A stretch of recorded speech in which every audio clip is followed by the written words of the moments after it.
Good afternoon. Time temperature transformation diagram of microstructure. हम देखेंगे कि टीटीटी डायग्राम का माइक्रोस्ट्रक्चर्स पे क्या इफेक्ट पड़ता है।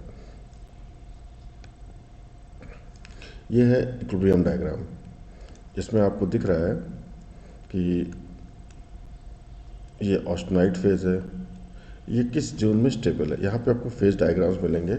इनमें कुछ लाइंस इंपॉर्टेंट है जिसको हमको याद करना चाहिए। वो जैसे ये यूटेक्टिक लाइन है, यहाँ पे है पेरिटेक्टिक लाइन, और सबसे इम्पॉर्टेंट है यूटेक्टॉइड लाइन। तो हमें इसमें खासकर यूटेक्टॉइड लाइन को हमें पूरा ध्यान रखना है, इसके बारे में हम जानेंगे। इसके बाद इन लाइंस में ये पता चलता है कि कौन सी फेजेस कब स्टेबल होती हैं। जैसे हम इस ऑस्टेनाइट को देखें, ये ऑस्टेनाइट इस रीजन में स्टेबल है, इसकी ये बाउंड्रीज है, यहाँ से यहाँ तक ये बाउंड्रीज है। तो इसकी खास बात क्या है कि ये परसेंटेज, ये जो लाइंस है ये टेम्परेचर बताती हैं कब यूटेक्टॉइड बनता है। ये टेम्परेचर और इसके रिस्पेक्ट में ये आपका परसेंटेज। तो ये हमें दो चीज़ें पता चलती हैं।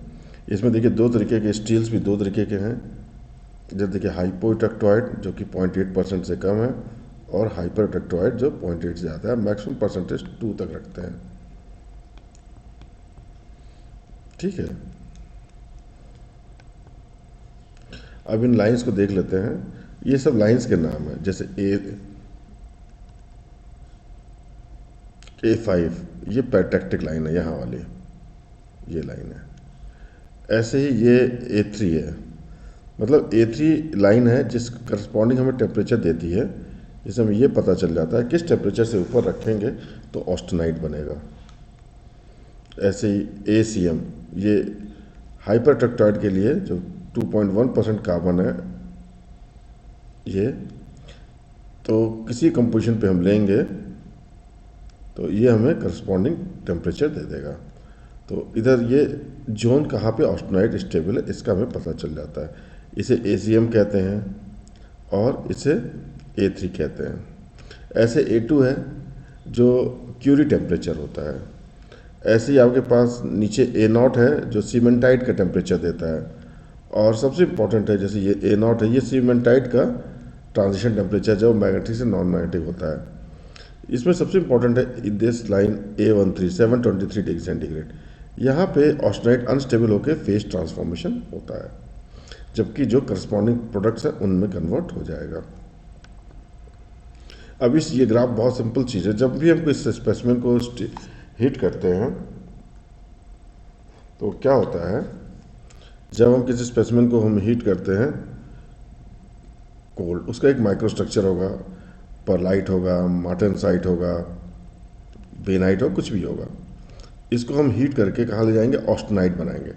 ऑस्टेनाइट किस टेम्परेचर पे बनेगा वो मुझे उन लाइन से पता चलेगा कंपोजिशन पे। जैसे वो लाइन A3 या ACM को कट कर रहा है, कहाँ पे कट कर रहा है। ठीक है, इसके बाद हम इसको कूल करेंगे। यहाँ पे फिर कुछ देर के लिए रोकेंगे, इसे कहते हैं सोकिंग। ये डिपेंड करता है डायमेंशन पे, मतलब डायमेंशन किस साइज़ का मटेरियल है, तो उस डायमेंशन पे हम डिपेंड करता है। 10 मिनट के लिए सोकिंग करना, 1 घंटे के लिए, 2 घंटे के लिए, और फिर जिस टेम्परेचर पे है उसी टेम्परेचर पे हम सोकिंग करने के बाद इसको हम कूल करते हैं। कूल करने के कई तरीके हैं, स्लो कूलिंग, फास्ट कूलिंग। तो उसी हिसाब से हमारा यदि फास्ट कूलिंग है तो इसे क्वेंचिंग कहते हैं, स्लो कूलिंग है तो इसे एनीलिंग कहते हैं, इनके बीच में है तो इसे नॉर्मलाइजिंग कहते हैं। नॉर्मलाइजिंग, इसी हिसाब से हमारा माइक्रोस्ट्रक्चर बनता है। तो देखिए, तो ये जो A3 लाइन आपको दिख रही है, A3 ये लाइन, तो इसके ऊपर हमें कोई भी टेम्परेचर को ऐसे हीट करना है, इसके ऊपर इस टेम्परेचर पे यहाँ ऑस्टेनाइट बनेगा। और ये, और यदि हायर कार्बन का, जैसे ये 0.8% कार्बन है, इसके ऊपर है तो ये ACM लाइन है। तो इससे हमें करस्पॉन्डिंग टेम्परेचर मिल जाता है, किस पे हीट करना और क्या सोकिंग करना है, ये करस्पॉन्डिंग टेम्परेचर में इधर से मिलेगा। और ग्राउंड से हमें परसेंटेज कार्बन मिल जाएगा। देखिए दो चीज़, रूम टेम्परेचर रिएक्शन नंबर 2 देखिए, जिसमें परलाइट मार्टेनसाइट कुछ भी है रूम टेम्परेचर पे है, इसको हीट करके हम ऑस्टेनाइट बनाते हैं। और इसके लिए हम हाइपोइटेक्टॉइड है, मतलब 0.8% से कम है तो A3 लाइन के ऊपर हीट करते हैं, और हाइपर है तो ACM के ऊपर हीट करते हैं। इसके बाद हीट ट्रीटमेंट में जब एक बार ऑस्टेनाइट बन जाता है, इसको हमें हाई टेम्परेचर से कूल करना पड़ता है, मतलब 723 लाइन से नीचे कूल करना पड़ता है।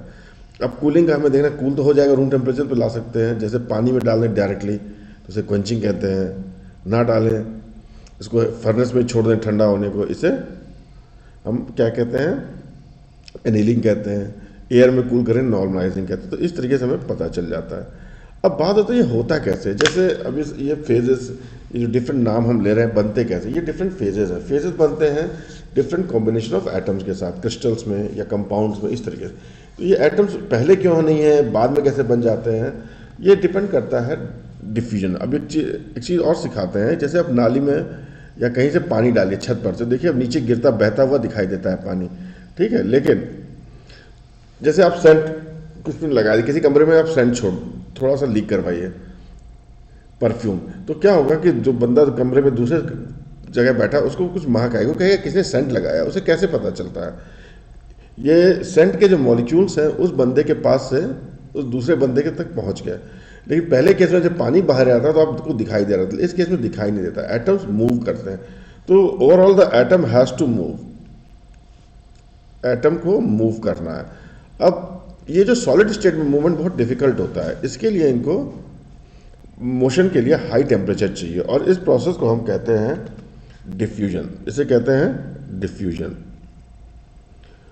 मतलब जो इंटरमॉलिक्यूलर स्पेस गैपिंग के कारण मूव करते हैं वो डिफ्यूजन। ये चाहे किसी कॉन्सेंट्रेशन ग्रेडियंट के कारण हो सकता है, या टेम्परेचर ग्रेडियंट के कारण हो सकता है, या कोई भी एक एक्सटर्नल फोर्स होगी, जैसे पानी के केस में हाइट है, कोई भी एक्सटर्नल फोर्स जो उसको मूव करेगी। तो इस तरीके से ये डिफ्यूजन होना है। तो ज़्यादातर कॉन्सेंट्रेशन ग्रेडियंट सेंट और टेम्परेचर, तो टेम्परेचर हेल्प करता है कि इस कॉन्सेंट्रेशन ग्रेडियंट की तरफ मूव करने में। तो ये डिफ्यूजन हमारे पास होता है। अब आप देखिए, जैसे यहां पे दिख रहा है 0.8% कार्बन लेते हैं, देखिए ये X कोई कंपोजिशन है 0.8%, ये ऑस्टेनाइट है 0.8% का। इसके दो चीज बनेंगे, एक वो बनेगा इसमें फेराइट और एक बनेगा सीमेंटाइट। जैसे देखिए सीमेंटाइट बन रहा है, सीमेंटाइट का कंपोजिशन होता है 6.67, और दूसरा बनता है फेराइट जिसका कंपोजिशन होता है 0.02%। अब बात आती है कि इतना कम परसेंटेज चाहिए फेराइट को, और हमारे पास है 0.8%, तो फिर कर होता है क्या इसमें जैसे किसी एक पॉइंट पे आइए, यहां पे कंपोजिशन है 0.8%, यहां पे कंपोजिशन है, ये 0.8% कंपोजिशन है। इसके दो पार्ट बनाने हैं, एक जिसमें 0.002% हो, एक जिसका 6.67 हो। या ऐसे समझ लीजिए आपके पास कुछ 100 रुपए हैं, किसी को आपको पैसे देने हैं, कॉइन्स देने हैं, 50 पैसे के कॉइन्स देने हैं, किसी को आपको रुपीज़ देने हैं 10 के रुपीज़, 10 रुपीज़ के नोट देने हैं, और दोनों इक्वल डिस्ट्रीब्यूट करना है। तो देखिए इसको आप 5 नोट दे पाएंगे। तो हमने देखा था कि जैसे कॉइन के केस में था 100 रुपीज़ था, तो 50-50 आपको दोनों को देना है, तो इसको आपको ₹10 वाले आपको केवल 5 नोट दे पाएंगे। लेकिन जो कॉइन्स है, यदि आपको 50 पैसे का कॉइन देना पड़ा तो इसको आप हमें 1 रुपये में 2 इंटू 10, मतलब इसको 20 कॉइन्स देंगे, मतलब बहुत ज़्यादा देंगे, मतलब जिसमें आपको वैल्यू कम होती है उसके नंबर ऑफ क्वांटिटी जान। ऐसे ही जब इसके आप दो पार्ट बनाएंगे, एक बनाएंगे 6.67 का और एक बनाएंगे 0.002 का, तो आप देखेंगे 0.2 कम है ना, इसका वॉल्यूम ज़्यादा होगा। ठीक है, जैसे आप देखिए ये सीमेंटाइट है, इसमें 6.67, देखिए इसका वॉल्यूम कम है और इसमें अल्फा का वॉल्यूम ज़्यादा है। तो इस तरीके से ये फेराइट सीमेंटाइट बनते हैं। और ये जो स्ट्रक्चर, ये तो हम बहुत स्कीमेटिक डायग्राम है आपको समझने के लिए है, और इस चीज़ को यदि माइक्रोग्राफ में देखेंगे तो ऐसा दिखेगा। माइक्रोग्राफ का मतलब होता है कि हम बहुत हायर मैग्निफिकेशन पे देखते हैं, जैसे 500x मतलब 500 टाइम्स इसको बड़ा करके देखेंगे तो हमें तो इसको हमें ये दिखाई देगा फेराइट और सीमेंटाइट। और इस तरीके का जैसा ये दिख रहा है हमें, इस तरीके का दिखा है, ये हमारा एक्चुअल है जो हमें दिखता है।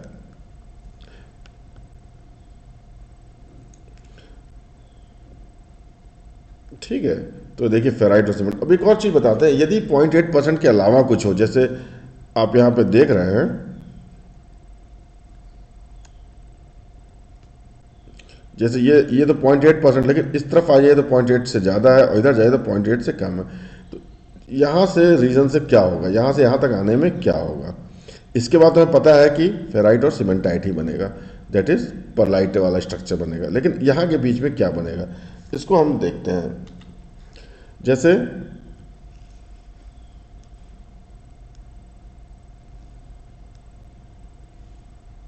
ये ऑस्टेनाइट है, ऑस्टेनाइट है, ये हाइपो है या हाइपर है।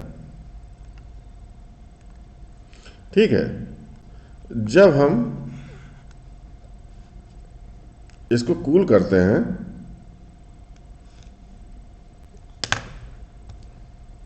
तो क्या होता है कि इसको दूसरे कलर से दिखाते हैं।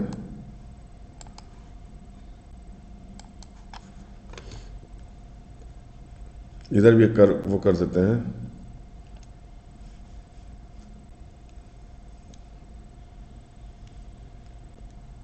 जैसे आपका A3 लाइन था इधर, तो यहां से यहां तक जब हम करते हैं तो यहां से कन्वर्जन, तो यहां से यहां तक क्या होगा कि अल्फा फेज आपका बन जाएगा कहां पे, ग्रीन बाउंड्री पे। ये हमारा ग्रीन बाउंड्री है, यहां पे हमारा अल्फा फेज डिपॉजिट हो जाएगा 0.02। अभी भी यहाँ पे ऑस्टेनाइट है यहाँ पे, और इसके कारण क्या होगा, ये अल्फा फेज निकलने के बाद यहाँ पे बीच में थोड़ा कार्बन ज़्यादा हो जाएगा, दैट इज 0.8% का। अभी क्या था, जैसे ये 0.5% का था, तो 0.5 में से जो अल्फा जो कम वाला वो निकल गया, तो आपको जो बचा 0.8% का था। इसे कहते हैं ग्रेन बाउंड्री पे प्रोइटेक्टोइड फेराइट। और फिर आगे चल के ये क्या होगा, इस ग्रेन बाउंड्री पे तो प्रोइटेक्टोइड फेराइट रहेगा, लेकिन ये जो बाकी जो बचा स्पेस है, इस पे ऑस्टेनाइट जो है फिर परलाइट में कन्वर्ट हो जाएगा। तो इस तरीके का रिएक्शन होगा। तो ये चीज आपको यहां दिख रही है कि ये जो है आपका प्रोइटेक्टोइड है। यदि हाइपोस्टील है तो ये फेराइट होगा, या हाइपर है तो ये सीमेंटाइट होगा। बाकी जो गामा बच जाता है वो आपका उसमें कन्वर्ट हो जाता है परलाइट में। तो आपको इस तरीके के स्ट्रक्चर्स मिलेंगे परलाइट, और बाउंड्री के ऊपर आपको इनके उसमें वो मिल जाएगा प्रोटेक्टाइड फेराइट। ये दिखाई प्रोटेक्टाइड फेराइट, और जो बाकी बचा ग्रेन में वो सीमेंटाइट परलाइट में कन्वर्ट हो गया। यही केस आपको उसमें मिलेगा हाइपर में। यदि आपका स्टील हाइपर है,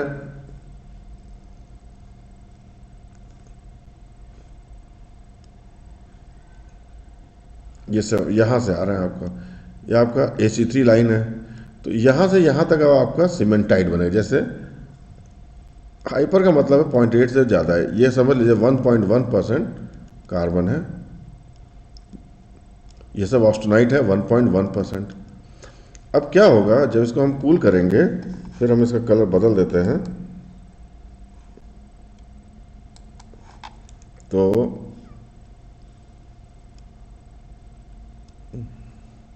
ग्रीन बाउंड्री पर 6.67% वाले कंपाउंड निकल जाएंगे, ये 6.67 के, और इसे कहते हैं,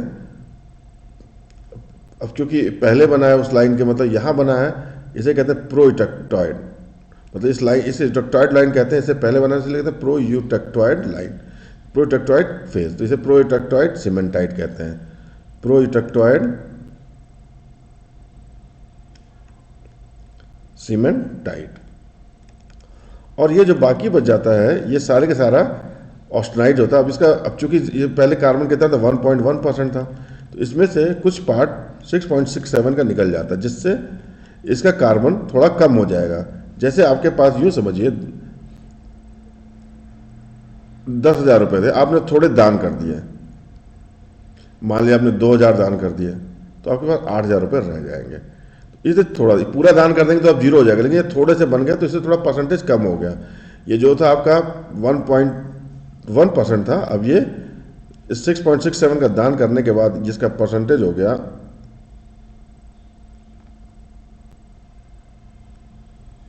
अब इसका परसेंटेज हो गया 0.8%। इस 0.8% से क्या फायदा हो गया कि अब ये ऑस्टेनाइट सीधे परलाइट, अब इसको जब हम कन्वर्ट करेंगे आगे,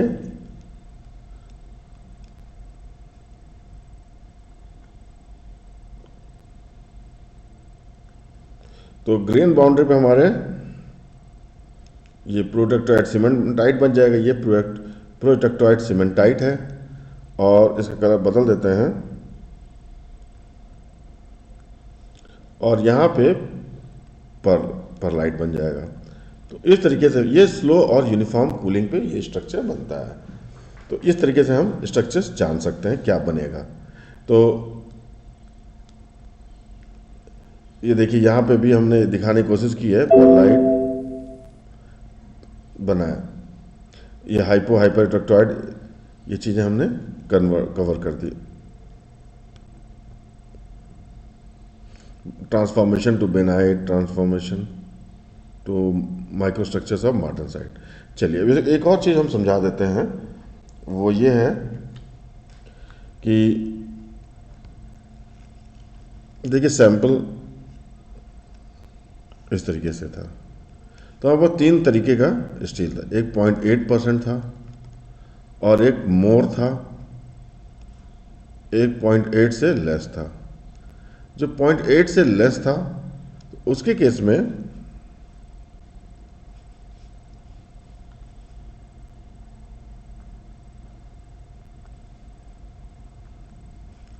ये जो ग्रेन बाउंड्री है, इस ग्रेन बाउंड्री पे एक्स्ट्रा फेज निकल आएगा। यदि लेस है मतलब हाइपो है तो फेराइट बनेगा, यदि मैक्सिमम है मोर है दैट इज हाइपर स्टील है, तो ये सीमेंटाइट बनेगा।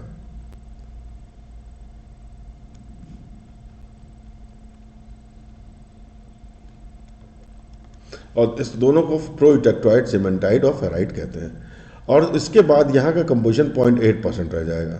तो यदि ना होता तो ये पूरा 0.8%, और यही 0.8% अब आपका, ये 0.8% जो है आपका परलाइट में कन्वर्ट हो जाएगा, ये स्लो कूलिंग में। यदि कूलिंग फास्ट है तो क्या होगा, तो ये जो स्ट्रक्चर है आपका, डिपेंडिंग ऑन द कूलिंग, ये जो ऑस्टेनाइट है आपकी, स्लो है फास्ट है किसमें है, परलाइट में कन्वर्ट होगी, बेनाइट में कन्वर्ट होगी, और फास्ट कूलिंग है तो मार्टनसाइट में कन्वर्ट होगी।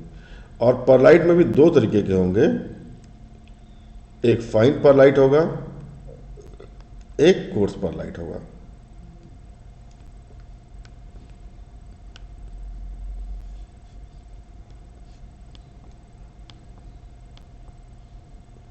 अब देखिए कैरेक्टरिस्टिक्स ऑफ फेजेस का ये भी देख लेते हैं, इन फेजेस का फ़र्क क्या पड़ता है। अब हमें पता चल गया फेजेस बनते कैसे हैं, इनका फ़र्क क्या है।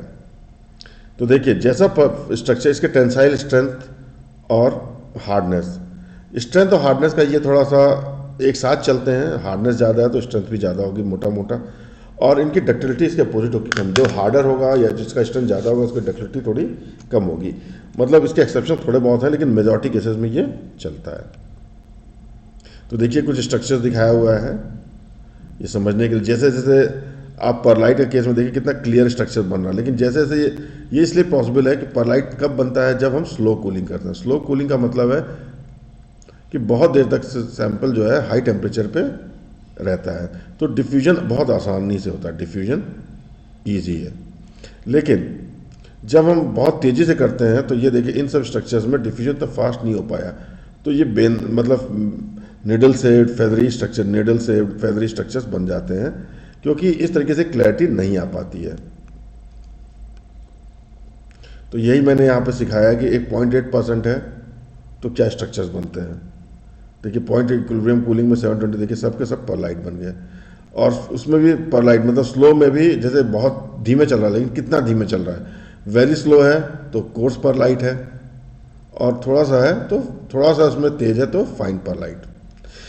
कोर्स पर फाइन में जितना, एक चीज और यहाँ पे याद रखिए कि rate of cooling, rate of cooling more implies strength more. जैसे मार्टन साइड में फास्ट होता है तो स्ट्रेंथ उसका ज़्यादा होता है, ये चीज़ हमेशा याद रखिएगा। नॉन इक्विलिब्रियम कूलिंग करेंगे, मतलब नॉन इक्विलिब्रियम मतलब बहुत स्लो कूलिंग ना करें, तो depending upon the rate of cooling हमें मार्टन साइड भी मिलेगा, बेनाइट भी मिलेगा, फेदरी, और ये देखिए जो हमने उस चीज़ को देखा था,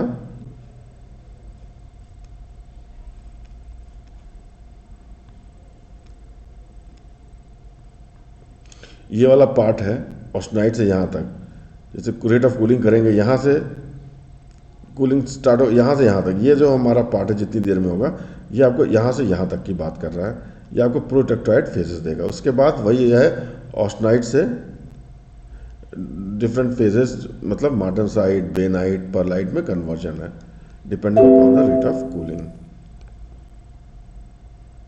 ये भी वही चीज़ है हाइपरट्रैक्टोराइड के लिए, हमें ग्रेन बाउंड्री पे सीमेंटाइट मिलेगा। देखिए परलाइट, बेनाइट इस तरीके से है। यहाँ से यदि हम कूल करें तो जैसे ये लाइन देखिए,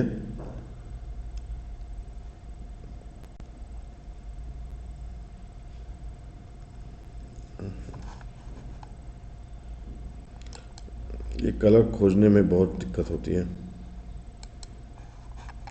तो रेट ऑफ कूलिंग जैसे किस तरीके से करेंगे हमें क्या मिलेगा।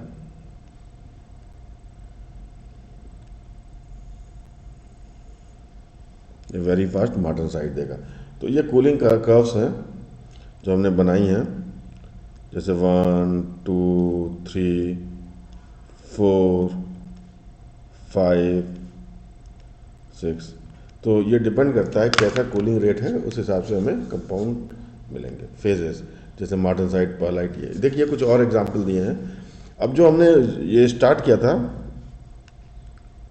ये जो पहली लाइन है इसे रेट ऑफ स्टार्टिंग ऑफ वो कहते हैं, और ये एंड लाइन्स है, मतलब यहाँ पे सारा ट्रांसफॉर्म ऑस्टेनाइट जो है कन्वर्ट होता है ना किसी परलाइट में सपोज करें, तो यहाँ पे स्टार्ट होता है कन्वर्जन, और यहाँ पे 100% कन्वर्ट, मतलब यदि यहाँ 100% ऑस्टेनाइट था तो यहाँ 100% परलाइट हो जाएगा, और 0% बेनाइट वो ऑस्टेनाइट रहेगा, मतलब 100 इस लाइन पे आते आते ये हो जाएगा, मतलब ऑस्टेनाइट 0 हो जाएगा, और यहाँ पे इस लाइन पे 100, और ये बीच की लाइंस बताती हैं इन इंटरमीडिएट परसेंटेज। जैसे ये पहली लाइन 10%, मतलब यदि हम यहाँ पे आ गए इसका मतलब हमारा 10% ऑस्टेनाइट कन्वर्ट हो गया, मतलब इस पे देखें तो इस लाइन पे तो 10% परलाइट बन चुका है, अब 90% ऑस्टेनाइट है और 10% पर यहाँ आएंगे तो इसका मतलब 20। तो ये जहाँ पे जिस लाइन को जहाँ काटेगा वो उसका बताएगा। अब हमें इसमें ये बताना होता है कि रेट ऑफ कूलिंग, जैसे हमारे पास है 1 2 3 4 डिफरेंट टाइप्स ऑफ रेट दिए, जैसे 1 2 3 4, इसमें बनेगा क्या फेज। जैसे हम नंबर 1 को देखते हैं, और यहाँ पे देखिए ये बताए कौन सा फेज कहाँ तक। जैसे ये देखिए इसके ऊपर हमेशा परलाइट होगा, ऊपर कोर्स होगा, नीचे फाइन होगा, इसके और इसके नीचे सारा बेनाइट होगा। तो हम देख के बता सकते हैं कि जैसे कर्व 1 देखिए स्टार्टिंग और फिनिशिंग यहाँ तक, ए और बी दोनों पॉइंट इसी जोन में है, तो इसका मतलब ये केवल परलाइट बनाएगा। ऐसे नंबर 2 देखिए, इसमें rate of cooling compare to 1 ज़्यादा है, जैसे जिसका स्लोप ज़्यादा होगा रेट ऑफ कूलिंग उसकी ज़्यादा होगी, तो इसमें भी परलाइट ही बनेगा क्योंकि सारा कुछ इसी के ऊपर के जोन में हो गया। लेकिन इसके कंपेरिजन इसका रेट ज़्यादा है तो ये फाइन परलाइट होगा, ये कोर्स परलाइट होगा। ठीक है। अब जैसे कूलिंग रेट्स हम 3 की बात करें, 3 देखिए यहाँ पे आगे कट करता है, तो इसका मतलब 80%, इसका मतलब 80% ऑस्टेनाइट कन्वर्ट हो गया, लेकिन कहाँ इसके ऊपर ही था, तो 80% इसमें परलाइट बन चुका है। अब बचा कितना 20% ऑस्टेनाइट, अब यही ऑस्टेनाइट बेनाइट में कन्वर्ट होगा। इसीलिए कहते हैं कि कॉन्टिन्यूस कूलिंग से हमें कभी भी 100% बेनाइट नहीं बनता है। यदि हमें 100% बेनाइट बनाना है तो हमें इनहिबिटेड कूलिंग इस तरह की कूलिंग करनी होती है। पहले हम इसको किसी टेम्परेचर पे लाके रोक देते हैं, जैसे इस टेम्परेचर, पहले कूल करके सीधे बहुत फास्ट यहाँ लाते हैं, फिर इसके बाद उस टेम्परेचर काफ़ी देर तक रोके रहते हैं।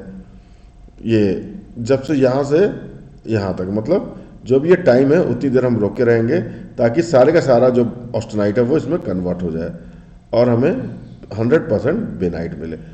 इस तरीके की मेथड को हम कहते हैं ऑस फॉर्मिंग। एक और देखिए, जैसे ये है 6th नंबर ऑफ कर्व, ये देख कहीं भी नहीं काट रही, सीधे मार्टेनसाइट को काट रही है, इसे कहते हैं मार्टेनसाइट। ये क्रिटिकल कूलिंग रेट, क्योंकि ये नोज को टच करते हुए आ रही है, इसे क्रिटिकल कूलिंग रेट कहते हैं।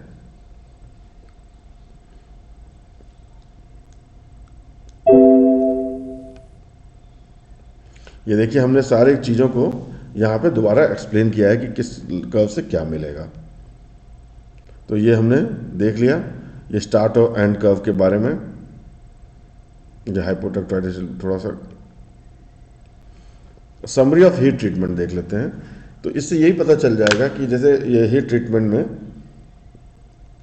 जैसे एनीलिंग है, एनीलिंग मतलब स्लो कूलिंग। स्लो कूलिंग का मतलब जब भी स्लो कूलिंग होगा तो हमें क्या मिलेगा, परलाइट, कोर्स परलाइट। और उस परलाइट की हार्डनेस क्या है, 15। मतलब ये रॉकवेल में हम एक ही स्केल में करेंगे ताकि हमें कंपेरिजन। अब देखिए क्वेंचिंग करेंगे तो हमें 100% मार्टेनसाइट मिलेगा। मार्टेनसाइट क्या है, इसकी हार्डनेस 65 है। देखिए हार्डनेस 2-3 चीज़ों पर फैक्टर्स पर डिपेंड करती है, एक तो कूलिंग रेट पे और दूसरा कंपोजिशन पे भी डिपेंड करती है। जैसे वेट परसेंट का, जिसका कार्बन ज़्यादा, मतलब जैसे 0.8 के बजाय 1.1% कार्बन हो, ठीक है, तो इस पे भी जो एनीलिंग करने पे भी हमें 15 HRC से ज़्यादा मिलेगा, मतलब अराउंड 20 HRC मिल जाएगा हार्डनेस। तो कहने का हार्डनेस कार्बन कंटेंट पे भी डिपेंड करता है।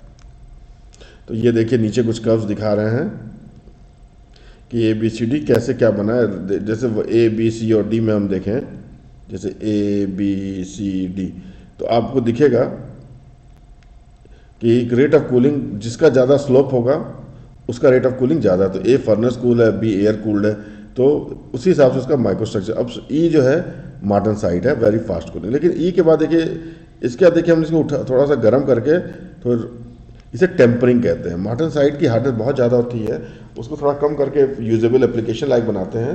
इस मेथड को हम कहते हैं टेम्परिंग। इसके बाद हम हीट ट्रीटमेंट और पढ़ेंगे, थोड़ा सा इंट्रोडक्शन हो गया। तो हमने आपको ये दिखाया कि कैसे TTT डायग्राम से और आयरन कार्बन डायग्राम से हम ये देख सकते हैं कि हमें कौन सा माइक्रोस्ट्रक्चर मिलेगा और क्या कूलिंग रेट होती है। और ये सारे प्रोसेस में हम वैसे कूलिंग रेट लाना चाहते हैं। With this we end this lecture. Thank you.